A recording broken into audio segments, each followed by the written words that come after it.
This is Where We Live on Connecticut Public Radio. I'm Lucy Nalpathanchel. This is the debut of Where We Live's new theme song. It was composed by sound designer Hannes Brown. We hope you like it as much as we do.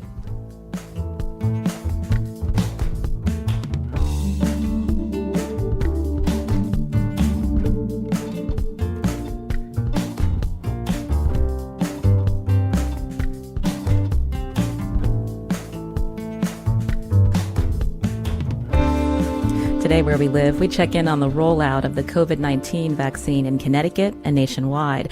We also learn more about how the vaccine works as states and the federal government weigh current supply. That's later.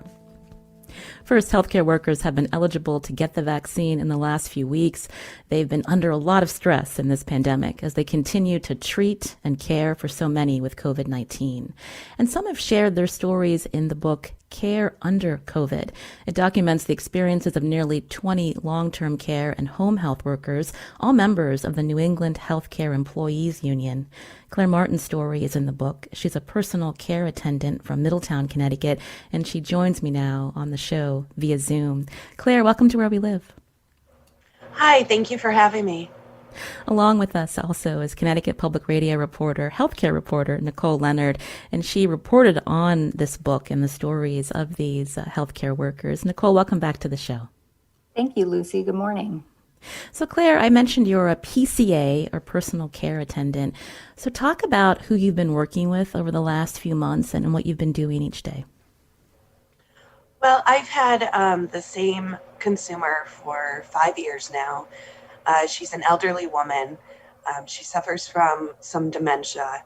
So when we started using the new precautions like wearing masks and gloves, she gets a little fearful because she doesn't quite understand why we have to wear the PPE. And she's not really capable of understanding what's going on right now. So we're kind of trying to keep the safest environment possible while still maintaining a homey feel. And that's been very challenging. Tell me more about the challenges, Claire. You mentioned that you've been working with this individual for some time, but you're also, thinking about the virus and your home life and trying to be safe. And I'm just wondering if you can talk through just what that's been like for you each day as you go and care for this person. Well, in the beginning, especially with so much doubt about coronavirus, we were taking so many precautions. It was a totally different routine.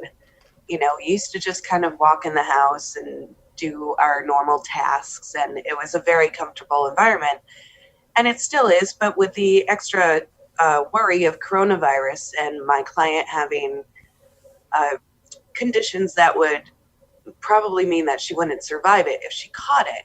That was added stress as well, because then there was a feeling of guilt even that, if she ever did catch it, was it me? Was it somebody else? How did she get it?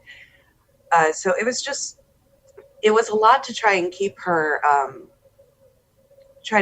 comfortable while we did things like, we had to sometimes wear our gowns or some other PPE while we were doing different treatments, and we had to kind of talk her through it. Now, I mentioned that your story is in this book, Care Under COVID. Could you read a passage for us, Claire? Certainly. Coronavirus dictated our new routine. I would go to work and wash and sanitize my hands until my skin cracked and stung. Every time I went to work, my heart felt heavy, as though I were grieving something that hadn't even happened yet, as I went through the motions, performing my tasks with extra caution. It hurt even to talk to Ellie sometimes. I was fighting an instinct in me, conceived long ago, to run from any loss. And when I looked at her now, knowing that she could be taken from me at any time, completely out of my control, all I could feel was pain. Again, I'm speaking with Claire Martin. She's a personal care attendant or a home care worker from Middletown, Connecticut. She and other frontline workers shared their story in the book Care Under COVID. Claire, when you talk about the pain and the worry that dominated you during this time, where did you turn for help? Well, I ended up going to the hospital because of the stress, honestly. I had kind of a nervous breakdown at one point, and so I had to get treatment there. And it was kind of a blessing in disguise because it helped me to be a better, more stable and a better PCA overall because I could handle more. And also my union, 1199, SEIU 1199, they have such a supportive structure, and there are so many people there that I've met that I can talk to, and I don't feel alone anymore with them. So that was a really huge help. Mm-hmm.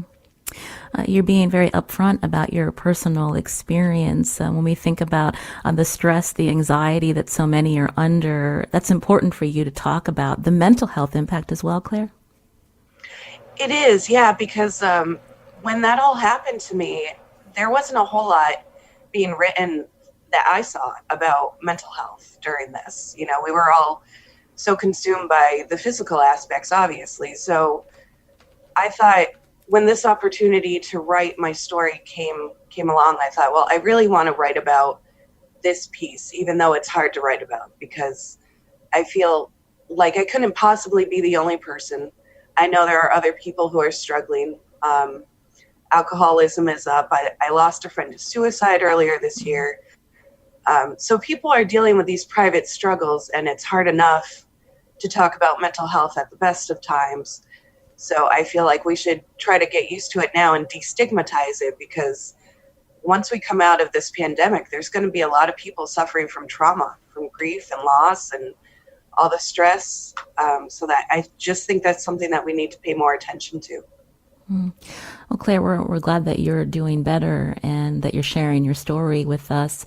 You talk about PPP a few times. I'm wondering, we heard so many about shortages of PPP in those early months. How did that impact you?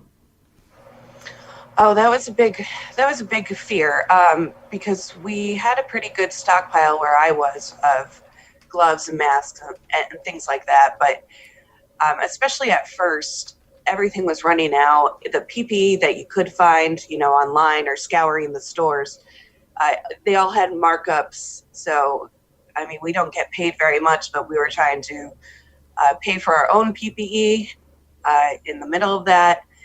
And yeah, we were really afraid because we felt like, well, how are we going to protect our client if we can't even protect ourselves? We don't have the right gear. And there was a lot of fear because even though our client stayed home, we have to go in and out. Some of us have 2 jobs or 3 jobs.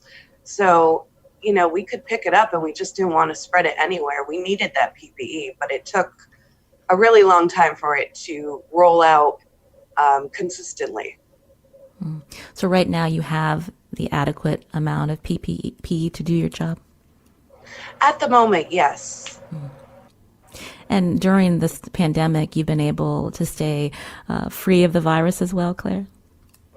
I have. I kind of can't believe it, but out of all the things, I had a lot of things going on this year, but coronavirus, I actually did not contract that. Not yet. Mm-hmm. Well, that's good to hear. Now, for this show, we're also talking about the vaccine rollout, both in our state and nationwide, that's coming up. We know healthcare workers in Connecticut are among the first to get vaccinated. Are you able to get the vaccine? I am, and I actually have an appointment next week. Oh, no, this week, actually. And yeah, they made home care a priority as well, which is good because we're not always included in that healthcare umbrella under the state's definition. So this time we were, and I'm very happy to get it. I think that's going to be a lot of relief, and I have a lot of hope just knowing that eventually we're all going to be able to get vaccinated. Again, that's Claire Martin. I wanted to bring into the conversation here on Where We Live Nicole Leonard, who's Connecticut Public Radio's healthcare reporter. Nicole, we heard Claire talk about her story. She's going to get the vaccine this week. Remind us again, who is in phase 1A of Connecticut's vaccine rollout? Yeah, so phase 1A so far, mostly for the most part, includes healthcare personnel. So those are healthcare workers that are in hospitals, that may be in private settings, that are really on the front lines of the COVID-19 pandemic. They also include people who work in those environments. So we need to remember that it's not just the doctors and the nurses and the attendants, it's maybe janitorial staff or administrative staff who need to be on site and are therefore have the possibility to be exposed. Also in Group 1A are residents and staff of long-term care facilities. These are nursing homes and assisted living facilities and some other group settings. And so they have been receiving the vaccine as well. And then a third, more smaller group are medical first responders. So these are, involved in EMS calls. We know that there are paramedics at fire departments and police stations. And so those people are also eligible for vaccines at this point. So remind us the number of people so far in our state, Nicole, that have been vaccinated. What has the governor's office released? So far, as of last Thursday, about more than 101,000 doses have been administered. And those are doses, Lucy, because I say that because that includes both dose 1 and some of dose 2 of the COVID-19 vaccine. And we know that the two different kinds of vaccines that have been FDA authorized are made by Moderna, and the other is made by Kaiser, and they require people to get 2 doses. So that 101,000 doses, most of them include the first dose. 101,000 or more people have gotten their first dose, and then that also includes some second doses where people are getting to the point where they're going to be fully immunized from the coronavirus that causes COVID-19. Now, you just mentioned also that all nursing home residents, or most of them, have completed that first dose as of late last week. Our colleague Patrick Scahill reported, though, that doesn't mean all nursing home staff are taking it. Do we know why? Yeah, I think that, nursing home staff, really anybody who works in any type of profession is not, they fall into the sort of broad problem of vaccine hesitancy, and that affects a lot of different places, including workers in nursing homes. And it also, unfortunately, includes people who work in other type of healthcare settings, even if they are more familiar with healthcare and see the day-to-day illness. And so a lot of that has to do with, this vaccine is new, as this virus is new. And so people are hesitant about taking something that's so novel, that hasn't been around for so long. There's also a lot of misinformation out there. We're seeing a lot of incorrect information perpetrated online. There's a lot of things on social media about why people shouldn't take the vaccine, and a lot of those things are not based on any type of scientific fact. So, all of this combination, some people are hesitant to take it right now. It doesn't mean that they'll never take the vaccine, but they are hesitant to take it right now when it is their best opportunity to get it, especially if they're included in some of these early phases. And workers at nursing homes and other long-term care facilities, they fall to this problem as well. We're going to be talking more about, again, the feeling from some about this hesitancy to take this particular vaccine. We're going to have immunologist Dr. Ellen Foxman from Yale School of Medicine on to talk again about the vaccine science and also help answer your questions if you have concerns. That number, 888-720-9677, that is coming up. Now, Nicole, when we think about 1A, where does Connecticut stand with completing 1A, phase 1A, and moving on to 1B? And who's included in that? Right. So we are, at least the state officials hope that we will be wrapping up group 1, phase 1A this month. And what it means is, when we talk about these phases, it doesn't mean that they're going to happen back to back. There is going to be some overlap. So what our state leaders have said is that once they start noticing appointment slots for vaccination start to fall, right, they're not being filled, because right now the demand for the vaccines are certainly ahead of the supply. So that's not a problem right now. But once we get to the point where slots are not being filled in phase 1A, then that's the signal that we're ready to move on to some of the groups mentioned in 1B. And that could be as early as the end of this month here in Connecticut, or as, in early February. And when we talk about phase 1B, it hasn't been finalized for the state of Connecticut, but we know that there are a couple of groups that are generally going to be in phase 1B. And that's going to include residents who are 75 years and older. And some of these folks haven't been captured in nursing homes or long-term care facilities because they live on their own. They live in private residences. They're not in congregate settings. The other group is frontline essential workers. And this is something that there is a list based on federal recommendations on who might be a frontline essential worker that the state of Connecticut is closely following. So those are going to be teachers, grocery workers, correctional facility staff, and others, as well as the people who work in those environments. Like I said, similar to hospitals and healthcare institutions, that may include support staff and janitorial services and people who work in those settings.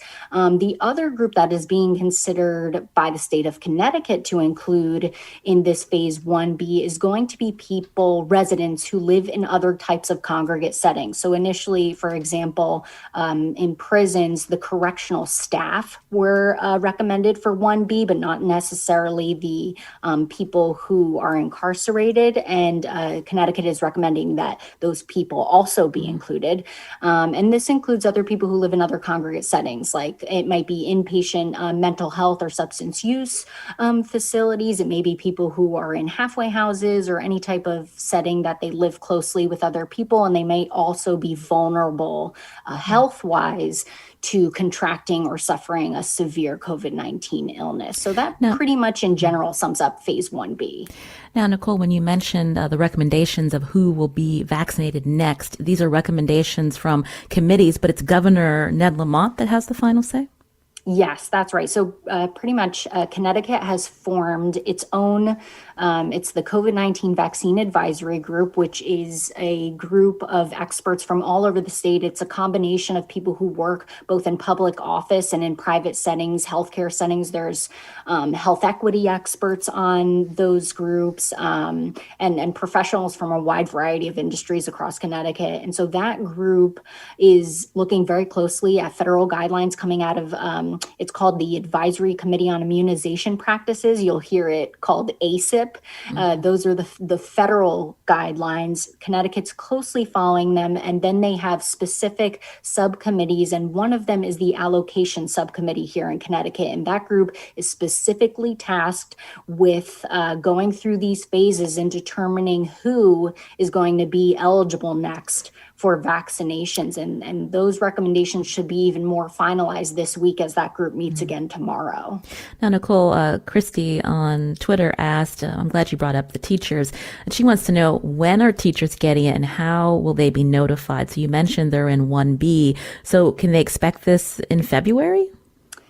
That's a tricky question. I mean, timeline, for one thing, has been such it's been problematic and it's been hard to figure out. That's part of the confusion, not just in Connecticut, but all over the country, of people standing there and saying, when is it my turn? Even if they may fall into a specific category of, essential worker, or if they're more part of the general population. So that is, those details are still being ironed out. From what I understand so far in Connecticut is that they are going to set up some sort of reservation system for people who become eligible to to sign up for vaccines, and that may be partnering with, certain workplaces. And in her case would be maybe her school district or her individual school, partnering with either a local health department or a health organization that has the vaccines to get those workers registered for appointments and then vaccinated. But a lot of that is not online yet. As far as I understand it, it is coming this month. They are trying to get those sort of infrastructure systems up and running so that, when it's these groups' times, they'll be ready to go. But as I understand it, it's a lot of communication back and forth, people being connected maybe with their employer and workplace and paying attention to what their employer is saying, because they are likely going to get notified by the state of when it's their turn. There are so many moving parts. Nicole, we just got about a minute left. I have to ask, while we're talking about the vaccine rollout, the COVID numbers continue to go up in our state. Can you update us on where that stands, including the death rate? Yeah, I'm glad you brought that up, Lucy, because I know that a lot of the focus right now is on the vaccine rollout, and it's extremely important for what we're going through and to try and get this pandemic under control and hopefully one day stop it, to see the end of it. But we do know right now, while this rollout is happening, that cases are still happening in Connecticut. People are still getting infected. I mean, as of Friday, we've had 3,200 more cases since the previous day. That's just in, a 24-hour period. Wow. And 37 more people died, which brings, more than 6,300 residents in Connecticut have died during this COVID-19 pandemic. And so that's really significant. And remembering when we talk about the COVID-19 vaccine rollout, the people who are running this rollout, the doctors and nurses and support staff who are helping to try and get those doses in the arms of people are still trying to manage the COVID-19 pandemic and some of the sickest people who are affected by it. That's Nicole Leonard, healthcare reporter for Connecticut Public Radio. Nicole, thank you. Thanks, Lucy. Also want to thank Claire Martin, who joined us, a personal care attendant, PCA from Middletown, Connecticut. She told us she's getting her vaccine this week. Claire, thank you for joining us, and you can learn more about that book that shares stories from other frontline workers' care under COVID at our website, wnpr.org/wherewelive. Now, coming up, we're going to hear from a Kaiser Health News reporter about vaccine distribution nationwide, and an immunologist from Yale School of Medicine joins us to talk about how the vaccine works and answer your questions too. You can join us 888-720-9677. That's 888-720-WNPR, or find us on Facebook and Twitter at Where We Live.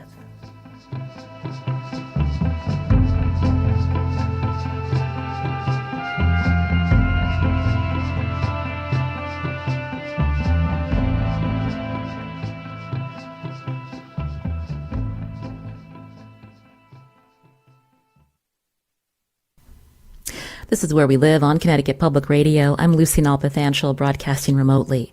The COVID-19 vaccine started being administered to healthcare workers around the holidays, and that's one of the reasons the rollout has been slow, according to Dr. Anthony Fauci, the nation's top infectious disease expert. Now, have you or someone you know received the COVID-19 vaccine, or are you next on the list in Connecticut? Do you have a question about the vaccine? You can join us, 888-720-9677. That's 888-720-WNPR, or find us on Facebook and Twitter at Where We Live.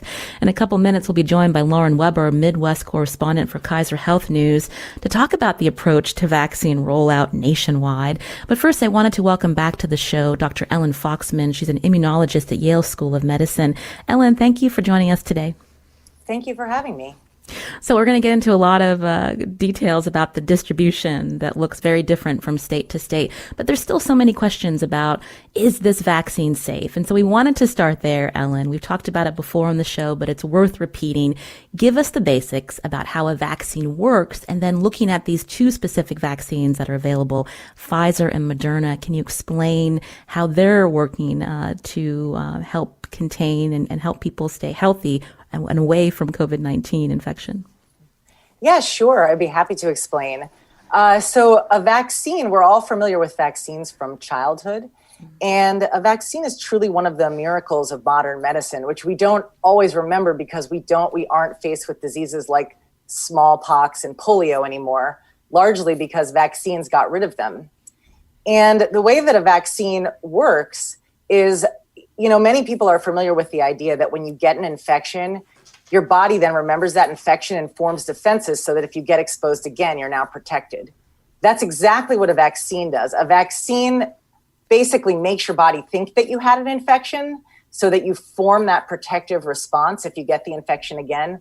The difference is the vaccine does it in the safe way without a real infection so that you're not at risk of any of the consequences of the infection. And so the way that vaccines, that's general for all vaccines, the childhood vaccines, the flu vaccine. And what's special about this vaccine is many of the other vaccines we're familiar with actually are made by making the virus and then killing it or isolating pieces of it and using that as a vaccine to fool your immune system. The vaccines that are approved in the US actually are never made from viruses at all. So there's no live virus in them at all. They just contain a little piece of information from the virus that gets put into our body's cells when you get the injection in your arm.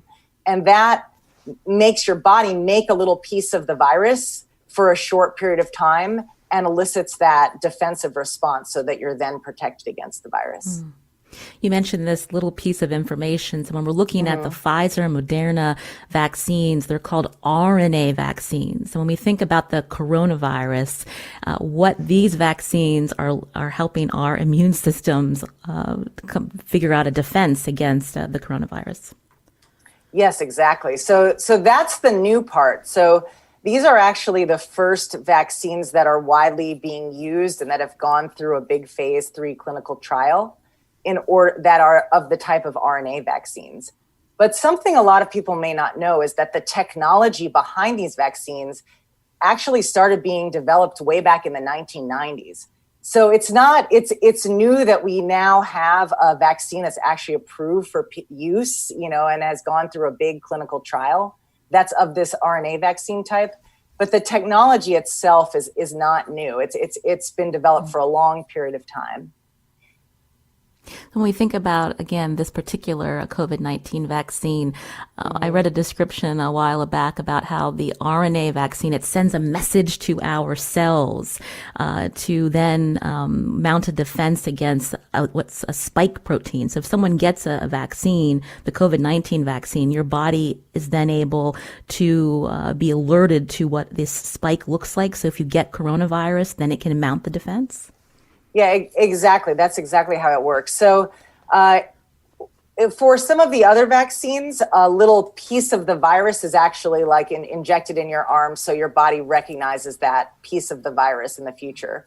The special thing about the RNA vaccine is RNA is basically a message that our cells always use normally to make proteins. Proteins are the thing that the immune system recognizes. So what these vaccines, the Pfizer and the Moderna do, is basically deliver the RNA to your muscle, and then your muscle produces a part of the virus called the spike protein. That's the part of the virus. If people have seen, probably everyone by now has seen these pictures of the coronavirus that look like a ball with all these spikes sticking out. Well, those spike proteins, which are part of those spikes that you see sticking out, those are what the virus uses to attach to our cells. So scientists figured out that if you block those spike proteins, the virus can't get into the cells and form an infection. So the vaccine sort of instructs your muscle for a very short period of time to make that spike protein in a way that makes your body form defenses against it, to then block the virus from entering your cells and causing an infection in the future. You're hearing Dr. Ellen Foxman, again, an immunologist at Yale School of Medicine, as we talk about the science behind the COVID-19 vaccine. And also we're going to be talking more about the distribution of this vaccine around our country. You can join us if you have a question. The number 888-720-9677, or find us on Facebook and Twitter at Where We Live. So, Ellen, there are benefits to this RNA vaccine, but we've also heard it's making it hard to store and distribute. Talk about the differences between the Pfizer and Moderna. Well, actually, they're really quite similar. They're very similar in the technology and in the type of the type of materials that they're made out of. And both of them need to be stored at cold temperature in a freezer. And that's been one of the reasons why, even though it's a great vaccine technology, it maybe hasn't carried forward. There have already been RNA vaccines designed against the flu and other viruses, but one challenge is the need to be stored in the freezer, which is really the same for both viruses. And so that's a challenge with the vaccine rollout, making sure that there are freezers around to store the vaccine when it's going to be distributed. And really, even though there's slightly different storage requirements for both of the vaccines, they're probably pretty similar in their stability and their storage needs in the long run. I wanted to take a call as we talk to, again, Dr. Ellen Foxman. Marianne from West Hartford has a question. Go ahead, Marianne. Yes, I have two questions, and I'll be brief. First question, I heard a report that some providers of vaccines, like drugstores, are creating waiting lists for people at the end of the day to get COVID vaccines that might otherwise go bad when all of their appointments have already been filled. I'm wondering if anybody is planning on doing that kind of distribution or waiting list for unused vaccine at the end of each day. My second question has to do with risk factors for grouping. There are the much-known risk factors such as heart disease, obesity, and high blood pressure, et cetera, for severe COVID. However, I've also read that there are two risk factors. One is, I think it's type O blood, but also, two, interestingly, a correlation with, of all things, Neanderthal DNA and severe cases and severe outcomes in COVID. I'm wondering if in the definition of risk factors, if there's any room for clinical judgment for allowing those kinds of kind of esoteric risk factors for severe outcomes to be included in. Those are my two questions. And Ellen, do you want to take that second one about risk factors? Yeah, I think I can take the second one. As far as the distribution, I may leave that to Lauren later. Yes. But yeah, so as the thing that you referred to with the Neanderthal DNA, I think what you're referring to is there have been some studies recently showing that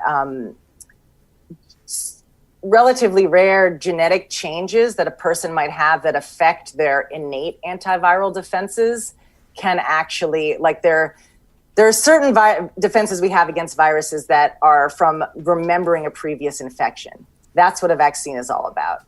There's also certain defenses that we're born with that help protect us against any virus, even if we haven't seen it before. And those kind of defenses are particularly important for a new infection like this one, where nobody has pre-existing defenses. And there are genetic mutations that can affect those. And people have actually shown that if you have those genetic mutations, you might be more at risk for COVID-19. But I would say that at this point, the biggest issue is getting that vaccine into arms, and the complexity of testing for all these genetic mutations or parsing everybody out by, the 20 different risk factors that might be effective might just have the effect of slowing things down. Whereas if we can just get vaccines into arms as fast as possible, that's our best way of curbing the pandemic. And the focus on that is probably focusing on how we can do that is probably going to make the biggest difference, rather than imagine the time it takes to parse out all of these specific risk factors and figure out, places in line. I think that just getting more vaccine available to as many people as possible, as fast as possible, is the way to go. You're listening to Where We Live with Dr. Ellen Foxman, immunologist at Yale School of Medicine. I want to bring into the discussion now on Zoom as well, Lauren Weber, Midwest correspondent for Kaiser Health News. Lauren, thanks for joining. Thanks so much for having me. So we're hearing that this process, this rollout, is going a lot slower than public health experts had wanted. And so tell us about what you are observing across the country and some of the factors behind the rollout so far.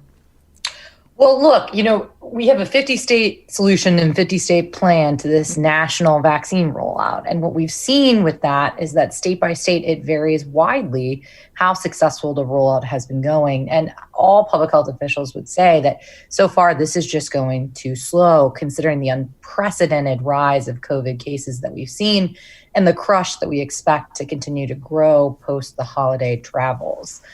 In Connecticut, actually, I will say, the Wall Street Journal had a great article yesterday detailing that of all the states, you all have actually distributed about 50% of the doses you've been allocated, whereas the average is about 28% allocation. I mean, so far, the CDC keeps a nifty dashboard so people can watch this on their own that shows about 6 million of the 22 million doses that have been sent out to states have actually been given to people. And, basically only 6 million shots are in people's arms. And that's just really not the level of distribution that people are looking for to make a dent against this rise of cases that we're seeing. So Connecticut's definitely not Florida, and that's a good thing when it comes to this vaccine rollout, Lauren. So talk about who's administering these doses around the country. When we think about the chronic underfunding of local health departments, I'm wondering if you can weigh in on how fragmented this all is. Yeah, absolutely. I mean, so here's the deal. Local public health departments and state public health departments have been underfunded for years. Their staffing is down 38,000 people since the recession. Their funding for local health departments is down 18% since 2010.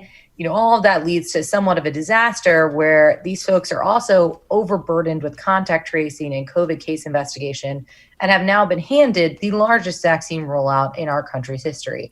I mean, it's absolutely unprecedented. And for the record, too, they didn't have any funds to pay for this until very recently when Congress finally passed about $8 billion in allocation for them. And so to get this kind of logistical nightmare off the ground while you're also putting out the fire of the largest pandemic this country has seen in a century, it is quite the task in the first place. And, to kind of give it to this workforce that's pretty shell-shocked with the amount of work they already have really complicates matters. And so what you've seen is that a lot of this vaccine distribution has been offloaded or more so, privatized in a sense to, hospital hubs, which is great as they have the infrastructure to hold the super cold Pfizer vaccine and the Moderna vaccine as well, but also leads to some inequities in a sense because, it makes it easier to deliver in urban areas.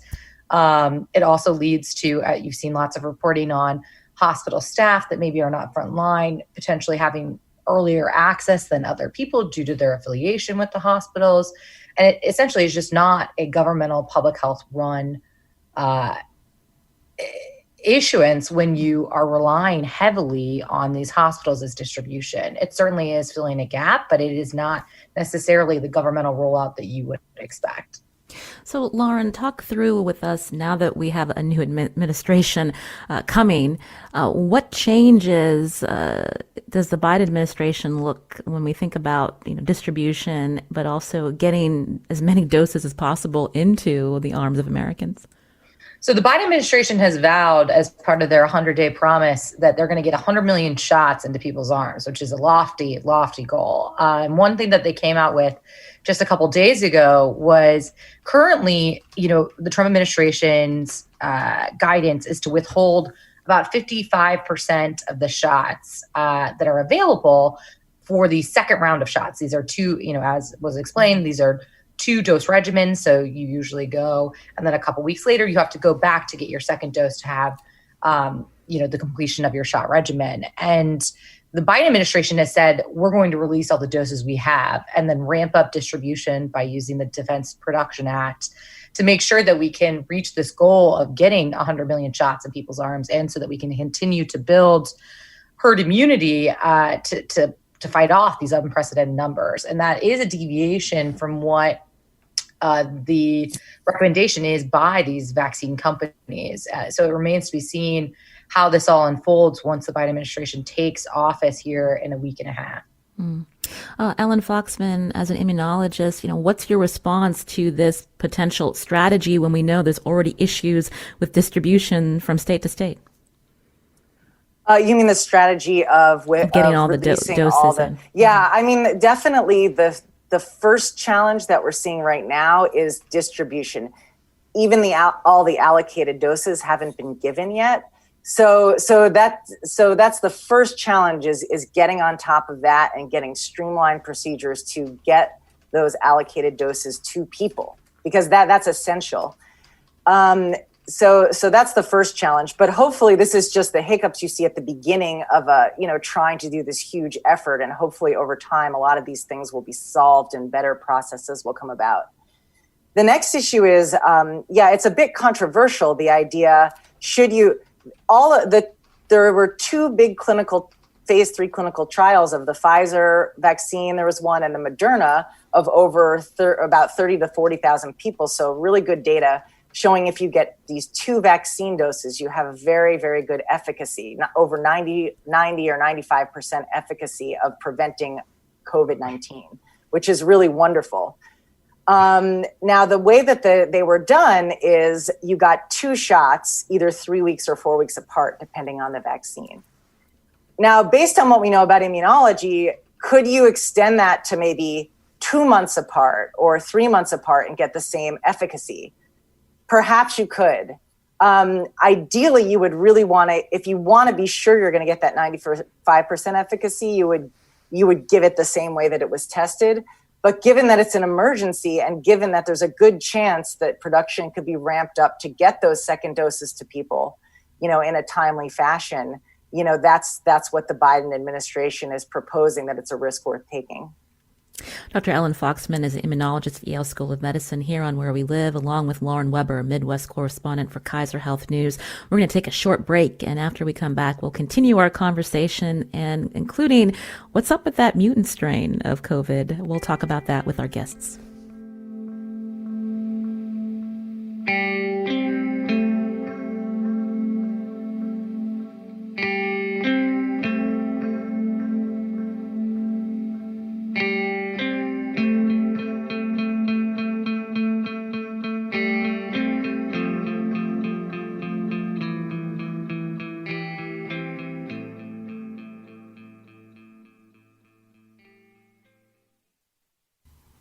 This is Where We Live on Connecticut Public Radio. I'm Lucy Nalpathanchel, broadcasting remotely.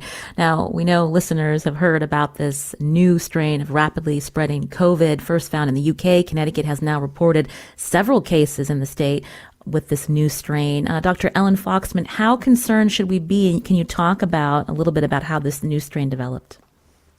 Yes, well, it's not uncommon for viruses to mutate. That happens all the time. And often those mutations aren't significant and they don't change the biology of the virus very much. But in this case of the new strain we've been hearing about out of the UK, it does appear that this strain is spreading faster than the other coronavirus strains that we've had all along since the start of the pandemic. Now, there's a lot of unanswered questions. There's a lot of caveats to the claim that it's spreading faster, but the epidemiology really looks like it might be more contagious. The good thing is it doesn't look like it causes more severe disease, but the bad thing about being more contagious is it means there's potential for more people to get it faster.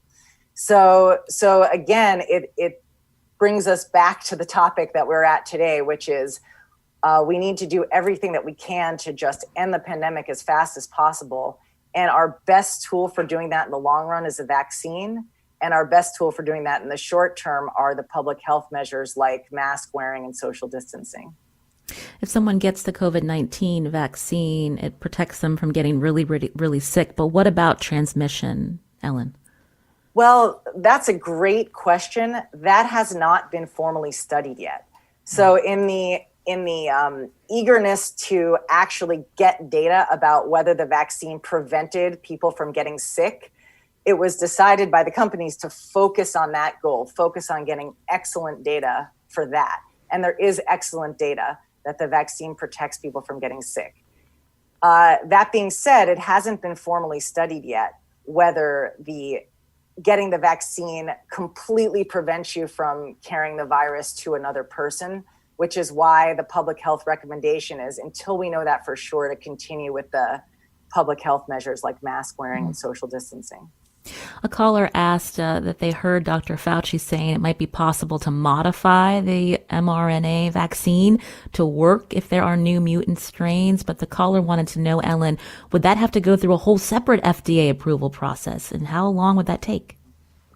Well, the first thing I'll say is so far the studies look like the current vaccines protect against the strains we know about. So that's really good news. I mean, one thing people should know is that piece of the virus that's in the vaccine is a pretty big piece. So your body can form defenses against a lot of different parts of that piece. So that makes it pretty robust in terms of being able to protect against a lot of different strains. So that should be reassuring to people so far. The really great thing about RNA vaccines, one of the big advantages is that they can be developed quickly and they can be manufactured quickly compared to traditional vaccines, as we have seen this past year in 2020. That being said, another topic that we were talking about with Lauren earlier is time is of the essence. Getting this vaccine out there is of the essence. So any need to change something and remanufacture it could be a little bit of a delay compared to just using what we've got. So best case scenario, we can use what we've got and it will work, which is what it looks to be the case so far. But there is that possibility of changing this much more easily than a traditional vaccine. We just have a couple of minutes left. Lauren Weber, I wanted to go back to you, your Midwest correspondent for Kaiser Health News. I'm going to paraphrase a caller's question. Wants to know about how are states addressing potential concerns for undocumented people to make sure they get vaccinated without personal details being shared. What can you tell us? Absolutely. I mean, it, as I said earlier in the call, it varies tremendously state by state on what the policies are for that. Some states you will see, I imagine, much more sensitivity around that than potentially others. So I really think it depends state by state. I am not familiar with Connecticut's plan on that, but I would imagine that they address it somewhere in there. Now, Lauren, we talked earlier about how the Biden administration's approach will be very different from what we've seen over the last several months. But we should highlight that in countries that have a national health service, they have not had the issues we've had with getting this vaccine out to people. It just points to another problem with our healthcare system, Lauren. Yeah, absolutely. I mean, as we stated at the top of the call, I mean, it's a 50-state solution. And with a national health service, you have a more mandated, normal way of tracking things. You don't have kind of this variance by state when it comes to the people prioritized. I know, as you guys discussed earlier in this show, that, in Connecticut, the doses are going first to first responders in the medical profession. In other states, some of the doses are going to those over the age of 65, such as in Florida, Ohio, and Delaware. So really, honestly, it depends on where you live, of what category you are in and how early your access to vaccine is going to be. And all of those complicating factors play into a slower rollout. That's Lauren Weber, Midwest correspondent for Kaiser Health News. We'll link to some of her stories at WNPR's Twitter and Where We Live, at Where We Live. Lauren, thank you so much. We appreciate your time. No, thanks for having me. And Dr. Ellen Foxman, always a pleasure to have you explain vaccine science and more with us, immunologist at Yale School of Medicine. Thank you, Ellen. Thank you. Glad to be here. Today's show, produced by Carmen Baskoff. Our technical producer is Kat Pastor. You can learn more about Where We Live. Just download us on your favorite podcast app. I'm Lucy Nalpathanchel. Thanks for listening.